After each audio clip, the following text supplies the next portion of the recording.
ስለ ሰውየው ግን ማወቅ ይኖርብናል። ሰውየው ማን ነው? ለምንድን ነው የሚከታተልሽ?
ቲና የምትፈልገውን ገንዘብና ውርስ ለማግኘት አባዬን በተለያየ ጊዜ ለመግደል ሞክራ ባይሳካላትም ነገር ግን ተስፋ የቆረጠች አትመስልም።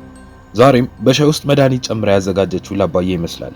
ከዚህ በፊትም ቲና የላከችው ነፍሰ ገዳይ አባባን ለመግደል ባሳቻ ሰዓት ጭር ባለ ቦታ ላይ ጠብቆ ሊወጋቸው ቢሞክርም ነገር ግን የእድሜያቸው መሄድ አቅማቸውን ያላሳሳው አባዬም ነፍሳቸውን ለማትረፍ እየታገሉ ባሉበት አንድ ሴት ከሩቁ ተመልክታቸው ጩሃ ወደ እነሱ ስትመጣ ነፍሰ ገዳዩን በድንጋጤ ጥሏቸው እየሮጠ ይሄዳል። ልጅቷም አባባን አረጋግታ ወንድሞቿ እንደሚሸኙት ነግራው ወደ ቤት ትወስዷለች። በዚህ ሰዓትም ካሌብ ትሁትና ሰይጣኗ ቲና ተቀምጠው ሁለቱ በአባባ ያልተለመደ ማምሸት እንዲሁም ስልክ አለመስራት ተጨናንቀው አስመሳዩ ቲና ግን እንደ ሁሉ ጊዜ ማስመሰሏን ቀጥላለች። ትሁት ነገሩን አላስተዋለችም እንጂ ቲና መጸዳጃ ቤት ውስጥ ሆና ስለ ካሌብ የቤቱ ብቸኛ ልጅነት እሷም የሱ ህጋዊ ሚስት ስለሆነች አባባን ካስወገደች ንብረቱ የሷ እንደሚሆን አውርታ ስትወጣ መጸዳጃ ቤቱ በር ላይ ትሁትን አግኝታት ብትገባበት ጠፍቷት ነበር።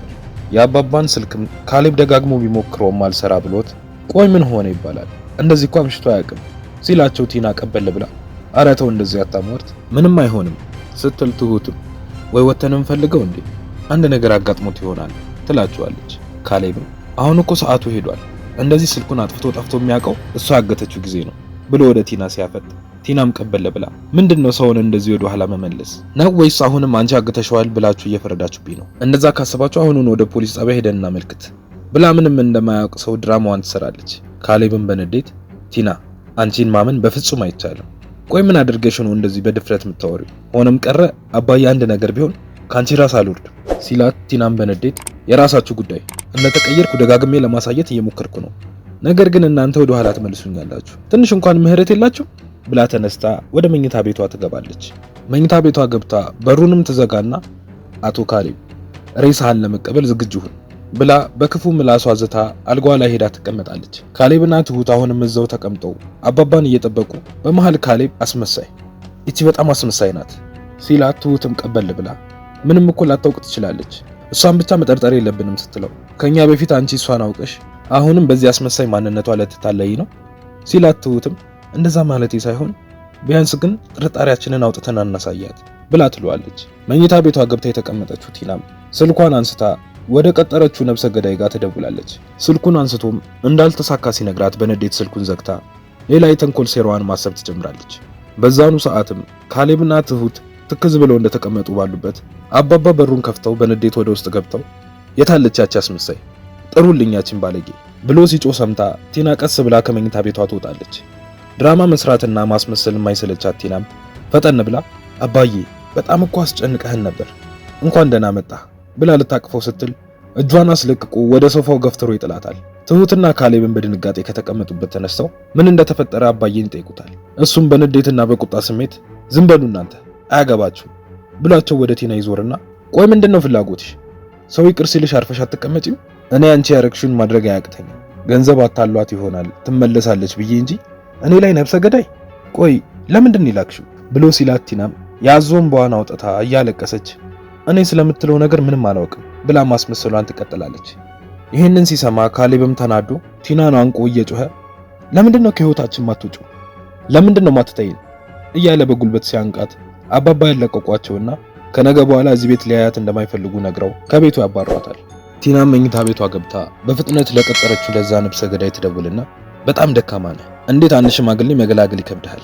እኔ ላይ እኮ ትልቅ ችግር ነው የፈጠርከው፣ ከዚህ ቤት ሊያስወጡኝ ነው ብላ ትነግረዋለች። እሱም ይሄ እኮ ላንቺ በጣም ቀላል ነገር እንዳላረግሽው አሳምኛቸው ብሎ ስልኩን ይዘጋባታል። በነጋታው ጠዋትም ዳኒና ኤደን ሰፈር ሄዶ ቆሞ እየጠበቃት ሳለ ኤደን ትመጣለች።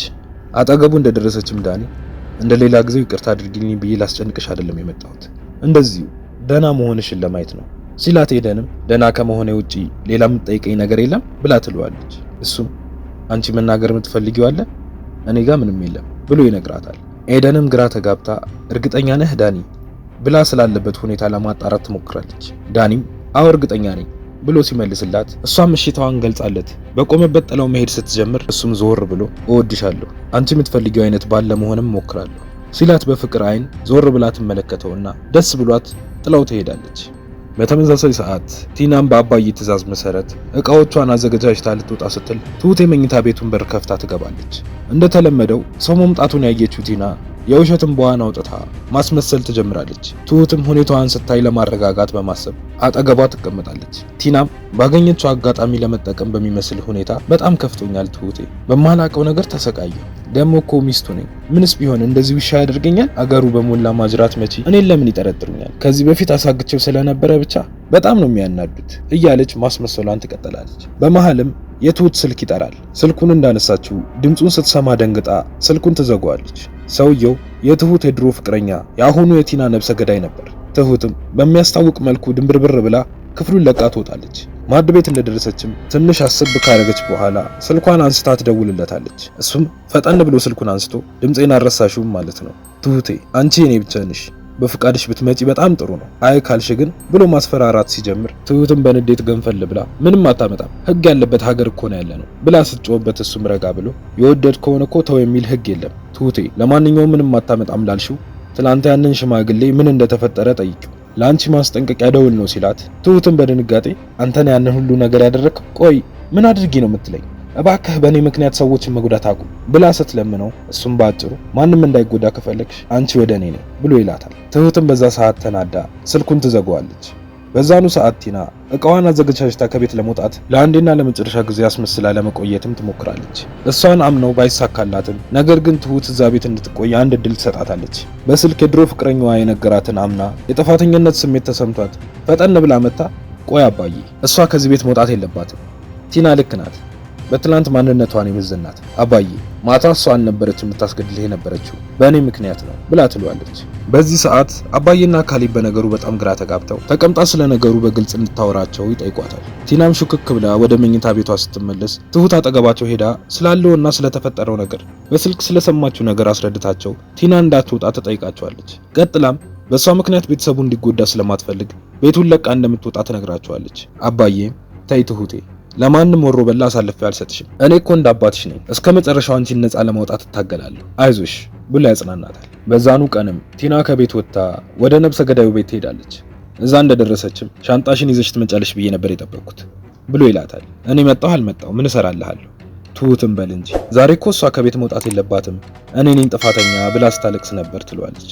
እሱም አንቺ ከትሁት ጋር በፍጹም አትወዳደሪ፣ እሷ መልካም ልብ ያላት ጥሩ ሴት ናት ብሎ ይላታል። ቲናም ይሁንልህ፣ እኔ ምን አገባኝ፣ ብቻ አንተ ያንን ሰውዬ ቶሎ አጥፋልኝና ንብረቴን በእጅ ያስገባልኝ ስትለው እሱም ስለዚህ አሁን ትኩረታቸው ሙሉ በሙሉ ወደ እኔ ሆኗል ማለት ነው ብሎ ይጠይቃታል። አዎ እንደዛ ነው፣ አሁን ትሁትን ማን ነው ያስጨነቃት ብለው ወደ አንተ ይመጣሉ፣ በዚህ መሃል እኔ ስራዬን እሰራለሁ፣ ነገሮችም አልቀው ሲስተካከሉ ትሁትን ይዤልህ እመጣለሁ ብላ ቤቱን ለቃ ትወጣለች። ቀጥታም የሄደችው ዳኒን ወደ ቀጠረችበት ቦታ ነበር። ዳኒ እንደደረሰም አረፍ ብሎ እንኳን ሳይቀመጥ እስካሁን ምርጫህን አላሳወከኝም፣ ምንድነው ሐሳብህ ብላ ትለዋለች። ዳኒም ቲና እኔ ላንቺ ምንም አይነት ፍቅር እንደሌለኝ ታውቂያለሽ አይደለ ብሎ ሲላት እሷን በንዴት እንዲሁም በቅናት ስሜት ስለዚህ እሷን መርጠሃል ማለት ነው ብላ ታፈጥበታለች። ዳኒም መጀመሪያውኑ እሷ ምርጫ ውስጥ አትገባ፣ እሷ ምርጫ የሌላት ምርጫዬ ናት፣ ይቅርታ ከዚህ በኋላ ስለዚህ ጉዳይ ባናወራ ደስ ይለኛል ብሎ ይላታል። ቲናም አዎ ልክ ነህ ዳኒ፣ ባናወራ ይሻለኛል፣ አሁን መሄድ አለብኝ ይቅርታ ብላው ተነስታ ጥላው ትሄዳለች። ዳኒም በሁኔታዋና በድርጊቷ ግራ ተጋብቶ ምን ለማድረግ እያሰበችና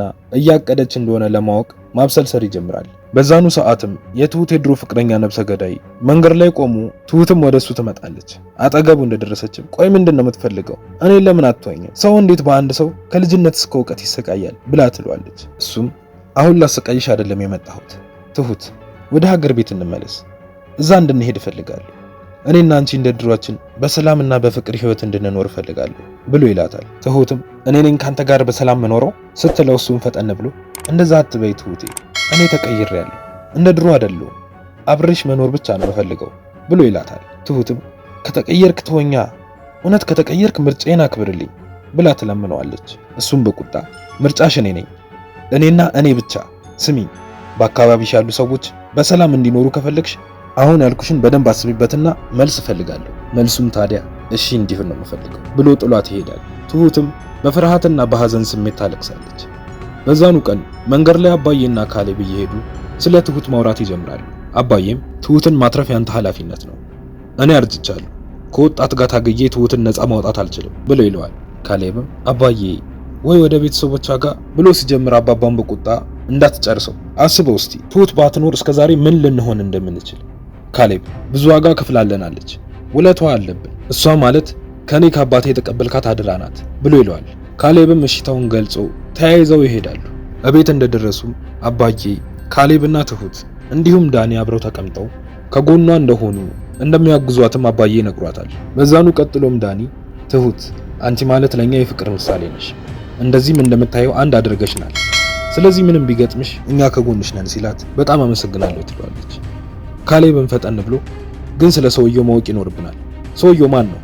ለምንስ ነው የሚከታተልሽ ብሎ ይጠይቃታል። በዚህ ሰዓት ላይ ነበር ቲና ማንም ሳያያት ማዕድ ቤት ሆና ሻዩ ላይ አንድ መድኃኒት የጨመረችው። ሻዩን ለማን ያዘጋጀች ይመስላችኋል? ለአባዬ ወይስ ለትሁት? ሐሳብ አስተያየታችሁን ኮሜንት ላይ አጋሩ። ቪዲዮም ለብዙ ሰው እንዲደርስ ላይክ፣ ሼር በማድረግ አግዙ። ቪዲዮ ሲለቀቅ በፍጥነት እንዲደርሳችሁ የደወል ምልክቷን መጫን አትርሱ። በቀጣይ ክፍል እስክንገናኝ እስከዛው በሰላም ቆዩ።